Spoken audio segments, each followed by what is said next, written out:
Guys, welcome back to my channel. வீடியோக்குள்ள போறதுக்கு முன்னாடி மறக்காம இந்த வீடியோக்கு ஒரு லைக் போட்டுருங்க. அப்புறம் நம்மளோட சேனலுக்கு எடிட்டர் தேவைப்படுறாங்க. உங்கள யாராவது எடிட்டரா இருந்தீங்க அப்படின்னா என்ன கான்டாக்ட் பண்ணுங்க. அதாவது பயோல நான் லிங்க் கொடுத்துருக்கேன், டெலிகிராமோட லிங்க்கும் இன்ஸ்டாகிராமோட லிங்க்கும். அதுல ஏதாவதுல ஒன்று எனக்கு மெசேஜ் பண்ணுங்க.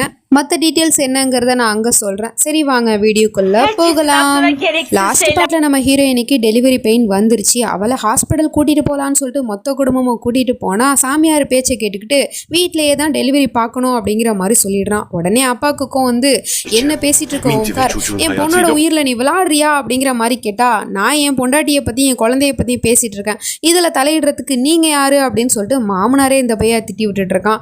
அப்போ அந்த டாக்டர் பொண்ணு சொல்லுது, வீட்டிலலாம் டெலிவரி பார்க்க முடியாது, ஹாஸ்பிட்டல் அழைச்சிட்டு போயே தான் ஆகணும் அப்படின்னு சொல்லிட்டு. இல்லை நீங்கள் என்ன பண்ணுவீங்களோ எது பண்ணுவீங்களோ எனக்கு தெரியாது, எல்லா ஃபெசிலிட்டிஸுமே வீட்டுக்கு கொண்டு வாங்க, வீட்டில் தான் மயூராக்கு டெலிவரி ஆகணும் அப்படிங்கிற மாதிரி சொல்லிடுறான். அப்புறம் மொத்த குடும்பத்தையும் அந்த வீட்டை விட்டே துரத்தி விட்டுட்டு இருக்காங்க. அவங்களும் கத்திட்டு இருக்காங்க, ப்ளீஸ் ஓம்கார் இப்படி பண்ணாத, மயூரோட உயிரில் நீ விளாண்டுக்கிட்டு இருக்க அப்படிங்கிற மாதிரி சொல்லிட்டு. அப்புறம் நம்ம ஹீரோயினியா ரூமுக்கு கழிச்சிட்டு வந்துட்டு டெலிவரியுமே பார்க்குறாங்க. பயங்கர வழியில் துடிச்சிக்கிட்டு இருக்கா. இவன் என்னடா நான் பொண்டாட்டி பக்கத்தில் இருக்கிறத விட்டுவிட்டு இங்கே இந்த சாமியார் கூட உட்காந்து பூஜை பண்ணிக்கிட்டு உட்காந்துருக்கான். நான் இங்கே நடத்துகிற பூஜைனால தான் உன் குழந்தையும் இங்கே நல்லபடியாக பிறக்க போகுது அப்படிங்கிற மாதிரி சொல்லிட்டு அந்த அம்மாவும் பூஜை பண்ணிட்டு உட்காந்துருக்கு. அதுக்கப்புறம் இங்கே நம்ம ஹீரோயினியை 4 பேர் 4 பக்கத்தில் நின்று பிடிச்சிட்டு நின்றுட்டுருக்காங்க. அப்புறம் நம்ம ஹீரோயினிக்கு ஒரு வழியாக டெலிவரியுமே ஆயிடுது. குழந்தை சத்தம் கேட்குது போல் அந்த சவுண்டு இங்கே இவனுக்குமே கேட்குது. அம்மா குழந்தை பிறந்துருச்சு அப்படின்னு சொல்லிட்டு சந்தோஷப்பட்டுட்டு இருக்கான். நான் தான் சொன்னேன்ல, நான் இங்கே பூஜை பண்ணதுனால தான் குழந்தை நல்லபடியாக பிறந்திருக்கு, போய் பாரு அப்படிங்கிற மாதிரி சொன்னதும் அவனும் ஓடி வந்து பார்க்க வரான். பொன் குழந்தை தான் பிறந்திருக்கு போல, ரொம்ப அழகா இருக்கு பார்க்கறதுக்கு, ரொம்ப கியூட்டா. அந்த குழந்தைய போய் தூக்கலான்னு போனா நர்ஸும் சொல்லிட்டு, இல்லை இன்குபேட்டர்ல வைக்கணும், குழந்தை ரொம்ப வீக்கா இருக்கு அப்படிங்கிற மாதிரி சொல்லிட்டு அப்புறம் கொண்டு போய் வச்சிடுறாங்க. மயூராவுமே இந்த பக்கம் மயக்கமாயிட்டா போல. அப்புறம் குழந்தை பிறந்த விஷயத்த ஹீரோயினோட ஃபேமிலிக்கு மாமனாரும் ஃபோன் பண்ணி சொல்லிட்டாரு போல. அவங்க எல்லாரும் சந்தோஷப்படுறாங்க, மயூராக்கு பொண்ணு பிறந்திருக்கலாம் அப்படின்னு சொல்லிட்டு. அதே சமயம் இந்த பக்கம் நம்ம ஹீரோயினையும் கண்ணு முழிச்சு பார்க்குறா. பக்கத்துல குழந்தைய காணோம். என்னோட குழந்தை எங்க அப்படிங்கிற மாதிரி கேட்குறா. அதோ இருக்கு அப்படிங்கிற மாதிரி சொல்றாங்க. உடனே என்னோட குழந்தைய எனக்கு தூக்கிட்டாங்க அப்படிங்கிற மாதிரி சொன்னதும் அவங்களும் இன்குபேட்டர்லேருந்து எடுத்து கொடுக்குறாங்க. குழந்தைக்கு பசிக்கும், நீங்கள் ஃபீட் பண்ணணும்ல அப்படிங்கிற மாதிரி சொல்லிட்டு எடுத்து கொடுக்குறாங்க. இவ்வளோ அந்த குழந்தைய பார்த்துட்டு ரொம்ப எமோஷ்னல் ஆகுறா. உனக்கு எதுவும் ஆகாதம்மா, உன்னோட அம்மா நான் இருக்கேன்ல, உன் அப்பா கூட எப்படியாவது சண்டை போட்டு நான் உன்னை காப்பாற்றுவேன், நீ பயப்படாத அப்படிங்கிற மாதிரி சொல்லிக்கிட்டு இருக்கா. அதே சமயம் கீழே அந்த சைக்கோ பையில சாமியாருக்கு பணத்தை தட்சணையாக கொடுத்துக்கிட்டு இருக்கான். அந்த அம்மாவும் பணத்துக்காக தான் இது எல்லாத்தையும் பண்ணிச்சு போல. ஏன்னா பணத்தை பார்த்த உடனே வாயை பொழுதுகிட்டு இருக்கு. அதுக்கப்புறம் என்னோட சிஷியன் கிட்ட கொடுத்துருப்பா அப்படிங்கிற மாதிரி சொன்னதும் அந்த பணத்தை வாங்கிக்கிட்டு அங்கேருந்து கிளம்பி போயிடுது. அப்புறம் மாமியாரும் சொல்லிக்கிட்டு இருக்கு, இங்கே பாருப்பா, மயூரா உன் குழந்தை பக்கத்தில் இருக்கிற வரைக்கும் உன் குழந்தைக்கு தான் ஆபத்து, அதனால அவளை இங்கேருந்து எப்போ துரத்த போற அப்படிங்கிற மாதிரி கேட்டுட்டு இருக்கு. ஆனால் மயூரா, அவளை எப்படிமா நான் இங்கேருந்து அனுப்புறது அப்படிங்கிற மாதிரி கேட்டா, குருமா தான் தெளிவாக சொல்லிட்டு போயிட்டாங்க இல்லையா, மயூரா வந்து குழந்தை பக்கத்தில் இருந்தா அப்படின்னா அதுக்கப்புறம் அந்த குழந்தைக்கு ஆபத்து அப்படின்னு சொல்லிட்டு, ஏன்னா அவளே ஒரு கிரகணை பிடிச்சவ, அதனால தான் சொல்கிறேன் அப்படிங்கிற மாதிரி சொன்னதும் இந்த பையலும் யோசிச்சு இருக்கான். அதுக்குள்ள மொத்த குடும்பமும் பேத்தியை பார்க்கறதுக்காக வீட்டுக்குள்ள வரப்போனா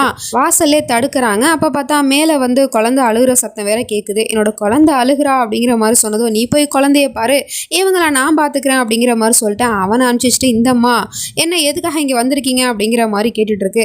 எங்களுக்கு பேத்தி பிறந்திருக்கலாம்ல, பேத்தியை பார்க்கணும், ப்ளீஸ் எங்களை உள்ள விடுங்க அப்படிங்கிற மாதிரி சொன்னா அந்த அம்மாவும் அவங்க எல்லாரும் முகத்திலையும் பணத்தை விட்டு எரிஞ்சுக்கிட்டு இருக்கு. ஆமா பேத்தி தான் பிறந்திருக்கா, ஆனா உங்களுக்கு இல்ல, அவ எனக்கு மட்டும்தான் பேத்தி, அவளை நீங்க பார்க்க முடியாது, இங்கிருந்து கிளம்புங்க அப்படிங்கிற மாதிரி துரத்தி விட்டுட்டு இருக்கு. என்ன பேசிட்டு இருக்கீங்க, என் பொண்ணுக்கு பொண்ணு பிறந்திருக்கா, மரியாதையும் என் பேத்தி என் பொண்ணை எங்க கூட அனுப்பிச்சு வச்சிருங்க அப்படிங்கிற மாதிரி சொன்னா, உங்க பொண்ணை வேணா நீங்க கூட்டிட்டு போங்க, என் பேத்தியெல்லாம் நான் எங்கேயும் அனுப்ப முடியாது அப்படிங்கிற மாதிரி சொல்லிட்டு இந்த மாமியாரும் திமிரா பேசிட்டு இருக்கு. அப்புறம் மொத்த பேரையுமே அடிச்சு வெளியே துரத்திடுறாங்க.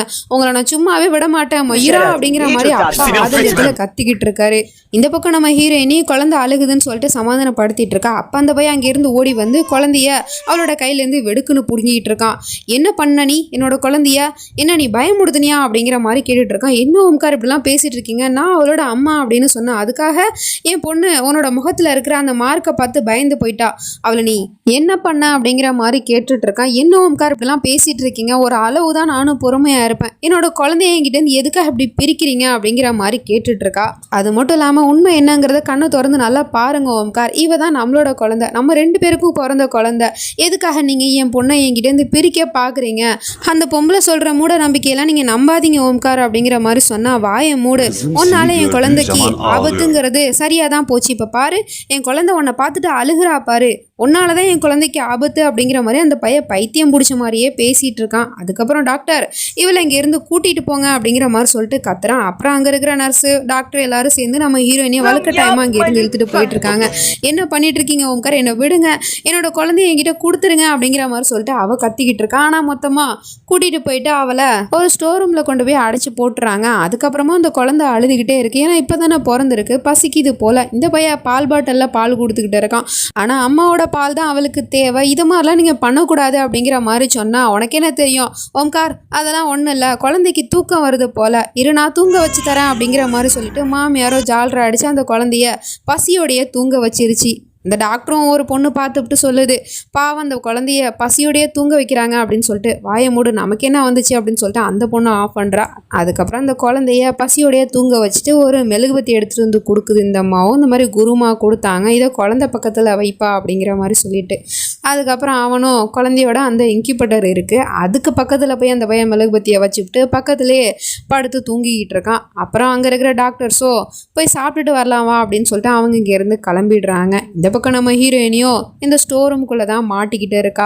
அம்மா கரெக்டான நேரத்துக்கு கால் பண்ணுறாங்க, என் குழந்தைய எப்படியாவது காப்பாற்றுங்கம்மா அப்படிங்கிற மாதிரி சொல்லிட்டு இருக்காங்க. போலீஸ்கிட்ட அப்பா போயிருக்காரு, ஆனால் யாருமே கம்ப்ளைண்ட் எடுத்துக்க மாட்டாங்க அந்த ஓம்காருக்கு எதிராக அப்படிங்கிற மாதிரி சொல்லிட்டு இருக்காங்க. இப்போ என்னம்மா பண்ணுறது, என் குழந்தைய நான் எப்படி காப்பாற்றுறது அப்படிங்கிற மாதிரி கேட்டுட்டு இருக்கா. இங்கே பாருமா, நீ இப்போ மயிராவா இல்லை, ஒரு அம்மாவா இருந்து யோசி, உன் குழந்தைய நீ தான் காப்பாற்றணும், அதனால் என்ன பண்ணுவியோ எது பண்ணியோ தெரியாது, நல்லா யோசிச்சு பாரு, ஏதாவது ஒரு வழியை அந்த கடவுள் வச்சிருப்பாரு அப்படிங்கிற மாதிரி சொல்லிட்டு அம்மா ஃபோனை கட் பண்ணிடுறாங்க. அதுக்கப்புறம் இவளும் கடவுள்கிட்ட வேண்டிக்கிறா, என் குழந்தைய எப்படியாவது பார்க்கறதுக்கு எனக்கு உதவி செய்யுங்க அப்படிங்கிற மாதிரி வேண்டிக்கிட்டு இருக்கா. அடுத்த நிமிஷமே அவளுக்கு ஏதோ ஒரு ஆபத்து வர மாதிரி தோணுது, குழந்தைக்கு ஏதோ ஒரு பிரச்சனை அப்படிங்கிற மாதிரி அவளுக்கு உள்ளுணர்வு சொல்லுது. அதே மாதிரி இந்த பையன் தூங்குறங்கிற பேரில் பக்கத்தில் இருந்த மெழுகுபத்தியை தட்டி விட்டான் போல, அது அங்கே இருக்கிற இன்குபேட்டருக்கு போகிற அந்த ஒயரில் வந்து பட்டு எரிஞ்சிக்கிட்டு இருக்கு. குழந்தை நல்லா தூங்கிட்டு இருக்கு, பயபுல இவனும் சேர்ந்து தூங்கிக்கிட்டு இருக்கான். நம்ம ஹீரோயினிக்கு ஒரே பதட்டமாக இருக்குது, குழந்தைக்கு என்னாச்சோ ஏதாச்சோ அப்படிங்கிற மாதிரி யோசிச்சுட்டு இருக்கா. அப்பன்னு பார்த்து சாப்பாடு எடுத்துகிட்டு வந்திருக்கேன் அப்படின்னு சொல்லிட்டு ஒரு அடியாள் உள்ளே வரான் ரூமுக்குள்ளே. நம்ம ஹீரோயினியை காணோம். அவள் பின்னாடி பக்கமாக நின்று அவனோட தலையில் எதையோ ஒன்று வச்சு அடித்து மயக்கமாக்கிட்டு அங்கே இருந்து ஓடி வந்துடுறா குழந்தைய காப்பாற்றுறதுக்காக. ஓடி வந்து பார்த்தா இந்த பையன் தூங்கிட்டு இருக்கான். அங்கே வந்து நெருப்பு பற்றிக்கிட்டு எரியுது. உடனே அங்கே இருக்கிற ஒரு ஷாலை போட்டு அந்த நெருப்பை அணைச்சிட்டு அந்த குழந்தைய அவள் காப்பாற்றிடுறா. உனக்கு எதுவும் ஆகலைம்மா, நான் வந்துட்டேன், நீ பயப்படாத, அம்மா வந்துட்டேன்ல அப்படின்னு சொல்லிட்டு அந்த குழந்தைய இவ வச்சுக்கிட்டு இருக்கா. அந்த பயலுக்கு அது பொறுக்காம, நீ எப்படி இங்கே வந்த, அப்புறம் என் குழந்தைய எதுக்காக நீ தூக்குன, என் குழந்தைய என்கிட்ட கொடு அப்படிங்கிற மாதிரி சொல்லிட்டு இருக்கான்.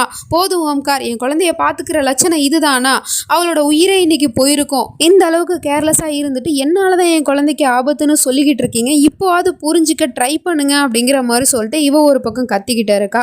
ஆனா அதை அந்த பையன் புரிஞ்சுக்கிற மாதிரியே தெரியல. அங்க இருக்கிற டாக்டர்ஸ் தான் அவன் திட்டிக்கிட்டு இருக்கான். ஒரு 2 நிமிஷம் நான் கண் அசந்தா நீங்க குழந்தைய பாத்துக்க வேண்டியதானே, நீங்க இங்க இருந்து கிளம்பி போயிட்டீங்களா, என் குழந்தைக்கு மட்டும் ஏதாவது ஒன்று ஆச்சுன்னா அவங்க யாரையும் நான் சும்மா விட மாட்டேன் அப்படின்னு சொல்லிட்டு அவங்கள தான் திட்டிகிட்டு இருக்கான். ஆனா அப்ப அந்த மாமியார் வந்து அவங்கள ஏன் பார்த்துட்டுற, ஃபர்ஸ்ட் உன் குழந்தைக்கு இப்படி ஆனதுக்கு முழுக்க முழுக்க இவ தான் காரணம், ஏன்னா இவ குழந்தை பக்கத்துல வந்ததுனால தான் இப்படிலாம் நடந்துச்சு அப்படின்னு சொல்லிட்டு அபாண்டமா பழிய தூக்கி நம்ம ஹீரோயினி மேல போட்டுக்கிட்டு இருக்கு. உடனே அவ கோவப்பட்டு கத்ரா, என்ன பேசிட்டு இருக்கீங்க, குழந்தையோட உயிர் ஆபத்துல இருந்துச்சு, நான் தான் வந்து அவளோட உயிரை காப்பாத்தினேன் அப்படிங்கிற மாதிரி சொன்னா, உனக்கு எப்படி அது தெரியும், குழந்தையோட உயிர் ஆபத்துல இருக்கு, இங்க நெருப்பெரியுதுன்னு உனக்கு எப்படி தெரியும் அப்படிங்கிற மாதிரி கேட்டுட்டு இருக்கு. ஏன்னா நான் ஒரு அம்மா, என்னோட உள் உணர்வு சொன்னிச்சு என்னோட குழந்தைக்கு ஆபத்துன்னு சொல்லிட்டு, அதனால தான் நான் ஓடி வந்தேன் அப்படிங்கிற மாதிரி சொன்னா, அம்மா ஆல்ரெடி இவனோட தலையில நல்லா ஏற்றி விட்டுருச்சு, ஸோ அதனால அதைத்தானே அவன் கேட்பான். குழந்தைய புடுங்க பார்க்குறான். உடனே இவ ஆக்ரோஷமாக அங்கே இருக்கிற கத்தி எடுத்து என்கிட்ட வந்தீங்கன்னா நான் அவங்க எல்லாரையும் கொலை பண்ணிடுவேன், இதுக்கப்புறமா நான் பொறுமையாக இருப்பேன் நீங்கள் நினச்சிட்டு இருக்காதீங்க, என் குழந்தையோட உயிருக்கே இந்த வீட்டில் ஆபத்து இருக்குது, ஆனால் நீங்கள் எல்லாரும் என்னால் தான் ஆபத்துன்னு சொல்லிக்கிட்டு இருக்கீங்க, என் கிட்ட வராதிங்க ஓம்கார் அப்படிங்கிற மாதிரி சொல்லிட்டு அந்த குழந்தைய அந்த வீட்டை விட்டே தூக்கிட்டு போக பார்க்குறா. அப்பன்னு பார்த்து மாமியாரோ அவளோட முதுகில் ஒரு இன்ஜெக்ஷனை போட்டு விட்டுருது. உடனே அவ மயங்கிட்டா. அதுக்கப்புறம் இந்த பையன் குழந்தைய பிடிச்சிடுறான். அப்புறம் விடிஞ்சிருது. மறுநாள் ஆயிடுது போல. காலாங்காத்திலே பாட்டி வந்து டோரை ஓப்பன் பண்ணி வெளியே வருது. பார்த்தா நம்ம ஹீரோயினியை வீட்டு வாசல் அந்த பையன் போட்டு போயிட்டான் போல. அதாவது குழந்தைய எடுத்துக்கிட்டு அம்மாவை இங்கே போட்டு போயிட்டான். இவளோட இந்த நிலைமையை பார்த்துட்டு உடனே பாட்டி கூப்பிட்டு கத்துது. அதுக்கப்புறம் அப்பாவும் அம்மாவும் வந்து பார்த்துட்டு ரொம்ப பயந்து போயிடுறாங்க. மயிரா உனக்கு என்னாச்சுமா, நீ இப்படி இங்கே வந்த அப்படிங்கிற மாதிரி சொல்லிட்டு உள்ளே கூப்பிட்டுட்டு போயிட்டு இருக்காங்க. அப்புறம் இந்த பக்கம் குழந்தை விடாமல் அழுதுகிட்டு இருக்கு. இந்த பயலும் அந்த குழந்தைகிட்ட போயிட்டு நீ குட் கேர்ள் தானே, உன்னோட அப்பா பால் கொடுக்குறேன் குடிமா அப்படிங்கிற மாதிரி சொல்லிக்கிட்டு இருக்கான். ஆனால் அந்த குழந்தையோ விடாமல் கத்திக்கிட்டே இருக்கு. அம்மாவோட அரவணைப்பு தான் தேவை அப்படிங்கிற விஷயத்த கூட இந்த பயலால் புரிஞ்சுக்க முடியல. பச்சை குழந்தைய கூட இந்த பையன் தாய்கிட்டேருந்து பிரித்து கொடுமைப்படுத்திக்கிட்டே இருக்கான். ஸோ இதுக்கப்புறம் நடக்க போகுது அப்படிங்கலாம் நம்ம நெக்ஸ்ட் பார்ட்டில் தான் பார்த்து தெரிஞ்சுக்கணும். அது வரைக்கும் பை ஃப்ரெண்ட்ஸ்.